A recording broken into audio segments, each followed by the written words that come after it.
All right, well, welcome to the video series, How I Got My Job. It's basically a video series hosted by the American Indian Family Center. It's put on by the youth and the employment team, and we talk to Native people with interesting jobs.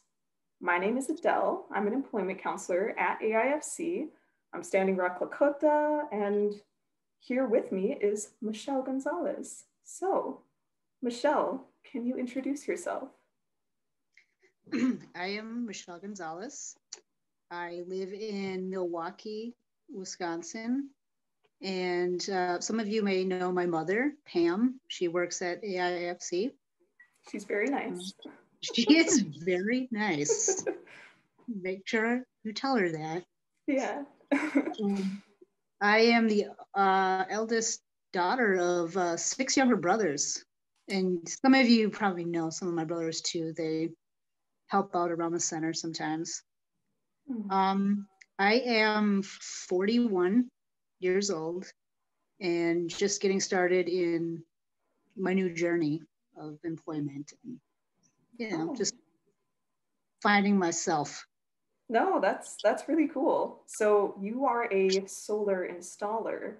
So can you tell us a little bit about what solar installers do and just like a day in the life? Sure. I work for a company called Arch Electric. They're based out of Plymouth, Wisconsin, which is probably, I would say, an hour north of here. I don't have to go to the office. We actually just go to the job site where we're stationed. Our days start very early. We start before the sun comes up. Ooh. Yeah. So I'm up by 5:15, 5 o'clock, depending on the job site. Wow. So we get up, we drive the job site. Solar installers, we basically install the entire system of racking, putting the panels up, wiring all the DC wires for the electrical wiring. We do that side of it.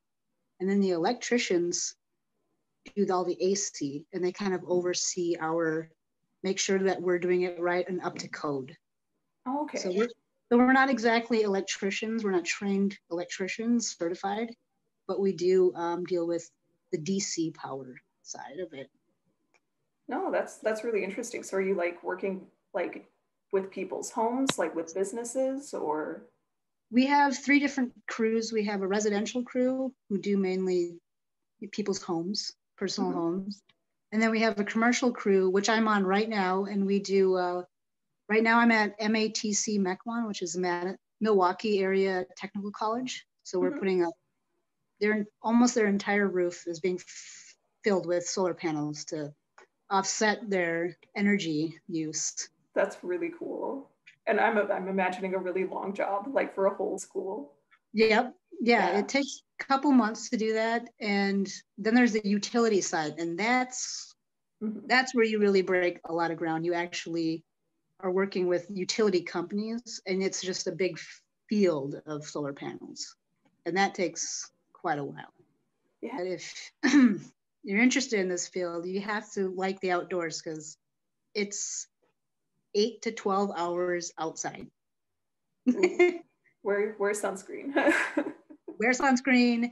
Yeah. We're in Wisconsin. Wear 10 layers. Oh gosh. Yeah. Yeah, it's gonna be cold. All right. So icebreaker question. Did you always want to be a solar installer? What did you want to be when you were a kid?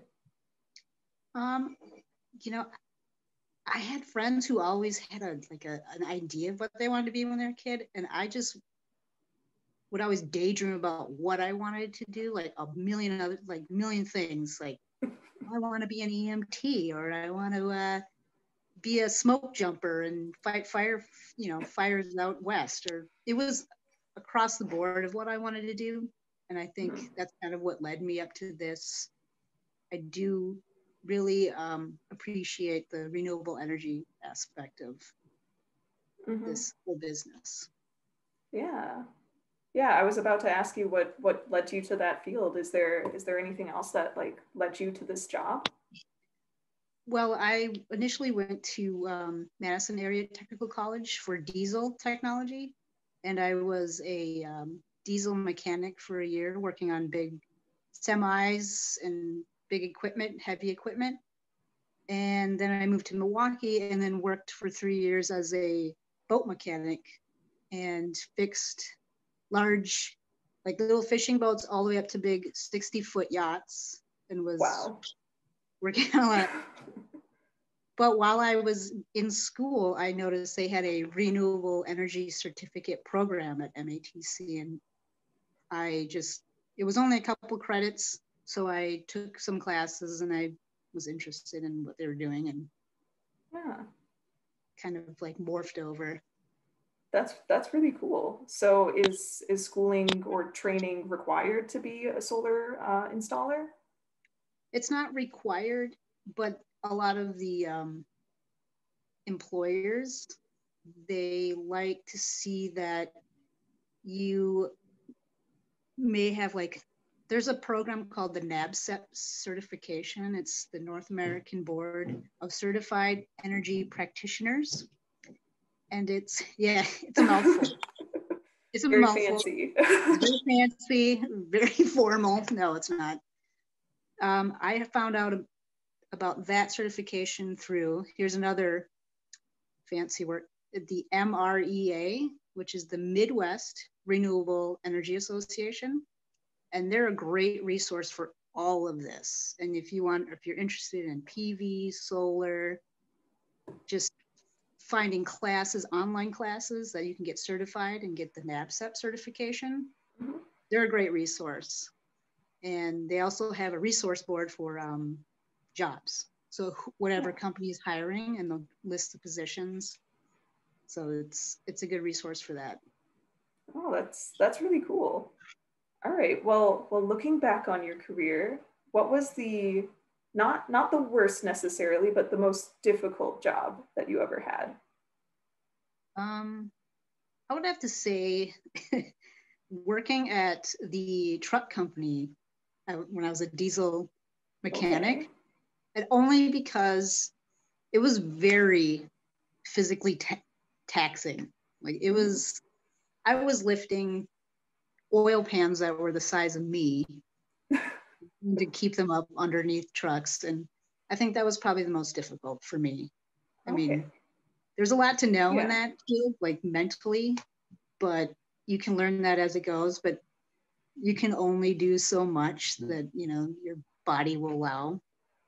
Yeah. No, I can only imagine. So what would you say that you learned from a job like that? I would say that even though I was able to do a lot of physical things, but I know that what I learned technically, mechanically, I can take all those, and I was able to bring them forward with me to the job in Milwaukee, from that job, and I carried on all that to now, because having a background with power tools and just hand tools and knowing how to diagnose things and learning how to read schematics, which is electrical diagrams, that's, you learn all that and you can carry forward. And I was able to put that in my resume, and I think they were making little stars around that. So. No, that's really good. Even if you're not a huge fan of the job, there's like a lot of skills you learn from it. Yes, definitely. Yeah. Yes. Yeah. All right. Well, final question. What would you tell a young person who is interested in what you do? I would say for all those like little classes you can take, it doesn't necessarily have to be you go into a program and you're in a 2 to 4 year program for anything. There are resources that offer little like, hey, take this online class. It's 4 hours. Learn that. Get some experience working with hand tools, maybe some power tools, or help around with like construction or carpentry. Employers like that. And just if you see any like certification, even if it's just like I said, like a 4-hour or 8-hour class, and you get the certification or learn how to operate a forklift or something. Employers like really like that you have all these little things that you can put in your pocket that you can put on your resume. Even if they're tiny little things, they add up, and employers really appreciate that. That's really cool. That's some good advice. All right. Well, thanks so much for being here today and talking to us. And of course. Yeah, thanks so much. You're welcome. Yeah. Thank you.